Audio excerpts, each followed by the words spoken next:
I've got 2 lines here so we can do the satin stitch and 1 line here for the stem stitch. Those are the only 2 stitches that you will have to use for this pattern. Now you can just get whichever color you want to use first. Take out quite a bit here.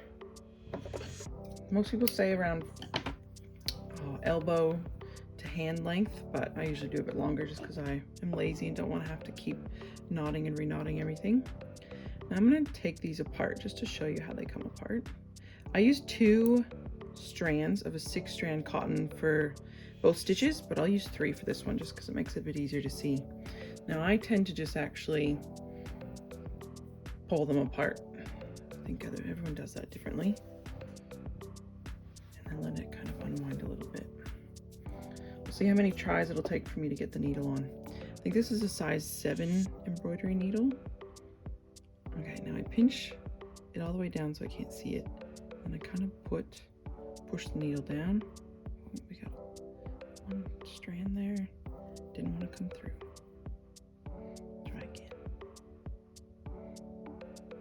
There we go. You can buy needle threaders that you kind of stick through, but I just do it that way. Okay, now to make a knot on the other end, I learned this trick online. You put the thread behind the needle, and I do 4 wraps and hold it with the other hand.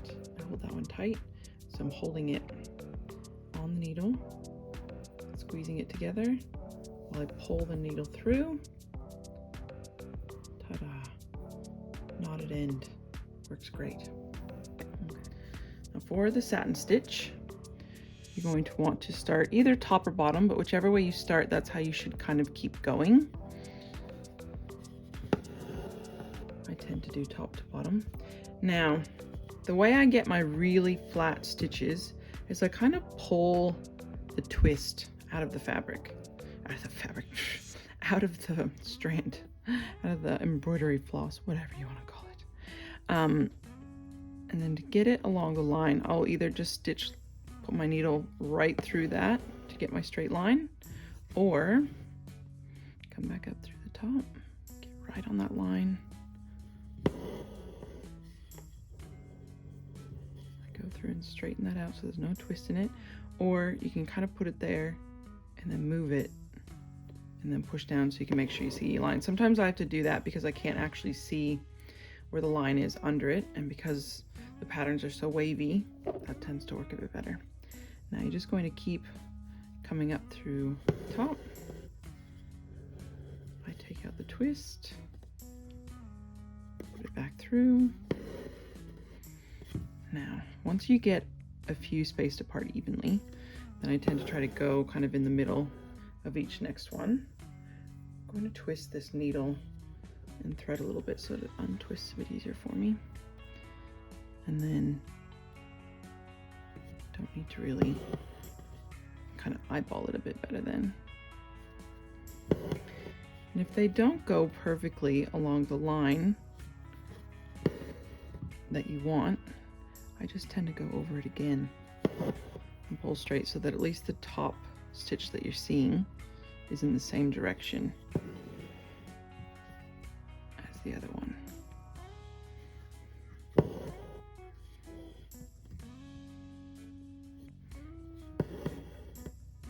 You just go along until you have the whole thing filled in. If I do a lot of stitching at night, so I find that I use a bright light so that I can see the pattern a bit better and where I'm stitching. But then the bright light, depending on the shadows, sometimes you don't see parts that aren't filled in, so I tend to put my hand over it so I can see if there's any, there we go, any bright natural spots from the fabric shining through. Always try to go up and down through your lines. I tend to then point my needle where I want it to go. Now I can see a spot there that's a bit open, so I go back through, sometimes trace it down so you know it's fairly straight. And this does take a lot longer the less strands of floss that you use, but it ends up looking so much better. Come on. There we go.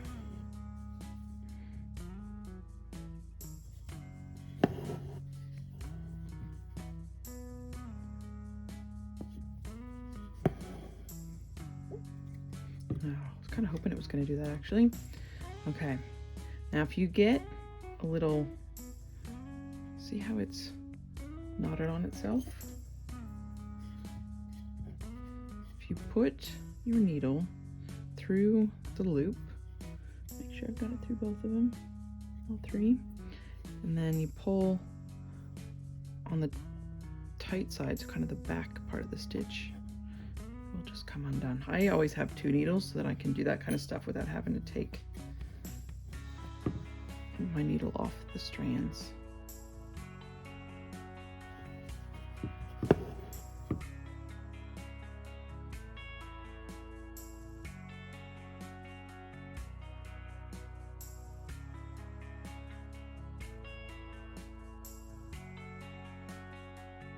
Nice and flat. I tend to go over it a bit, move it around, make sure I'm not missing any spots.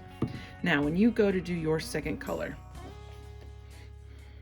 so say you've done the sun or you've started at the bottom, when you go to do your second color, start on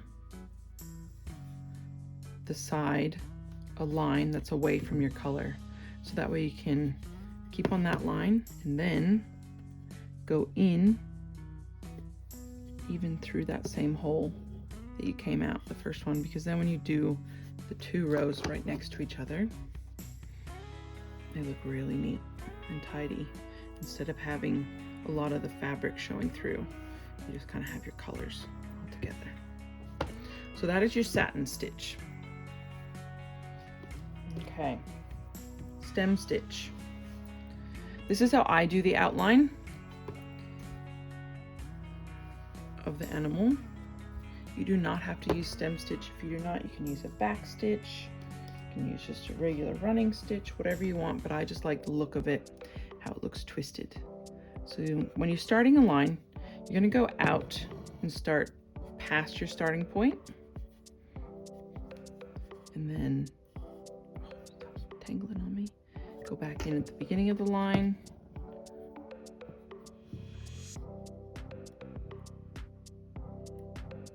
And right up in the middle between those 2. So right halfway, pull tight. Now you're gonna try to make the same size stitch. Same thing, go in, hold on to that thread so it doesn't go through, and come back up right next to where your last stitch ended. Pull, same thing. Same width. Right where your last stitch ended, and pull. Let's see if I can zoom in on this for you guys.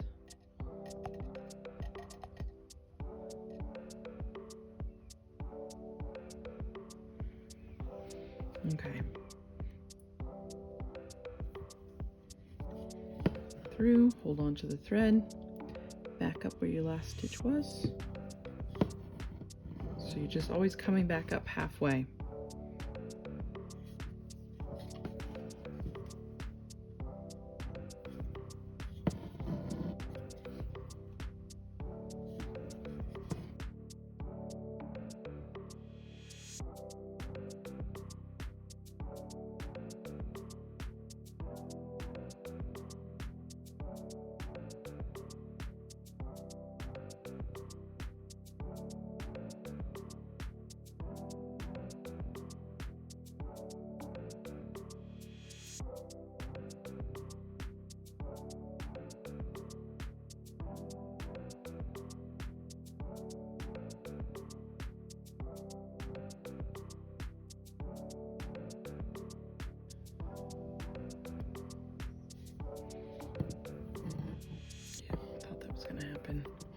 Saw my threads getting too close to the end of the needle.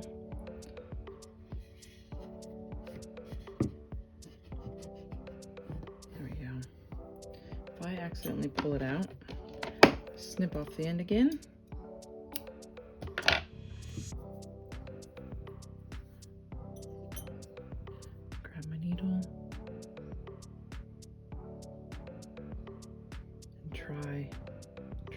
again. There we go, to get it back on. I saw that coming undone. I knew it was gonna happen.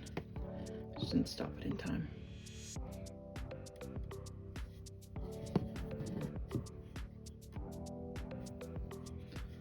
Two more. 1, 2. Okay, now this last one, when you're done with the line, come back up halfway, same as you would, and then just go down the end of your last stitch. Okay, now to do the birds. So the birds are just a split stitch. I will draw them on. I literally just make little lines like that. Okay. Come up through bottom. Go down a little ways up. These are really little, so I do really small stitches. Now I like to come up the next line, and I go back down through that stitch. Some people say to come up through that stitch, but I like to go backwards because I find it's more precise.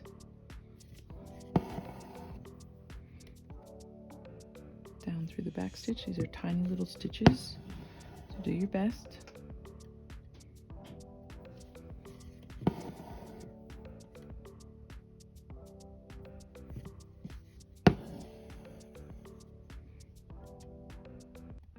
Start getting that curve in there.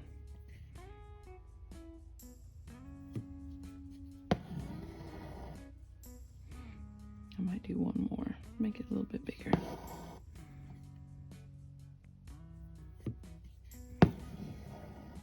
There we go. Okay, now for the next side, start up where he starts to curve.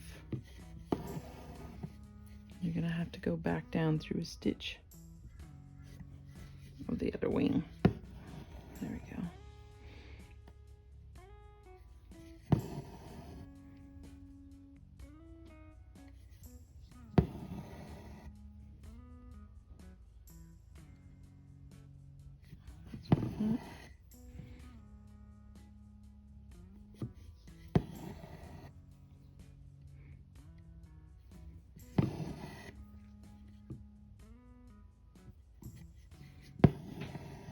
There we go.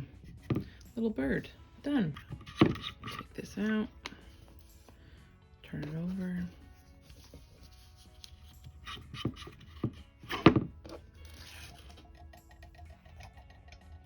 Sorry, hitting my stand that the phone's on. Okay, now I will go back through one of these stitches, pull it through.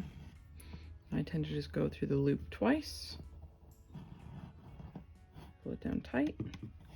And I usually just do one. If you want, you can do more than one, but it will start getting kind of bulky. And I like to keep the back neat. And the way I put my backing on covers up all this anyway, so that there's no way it can accidentally get pulled out. Cut.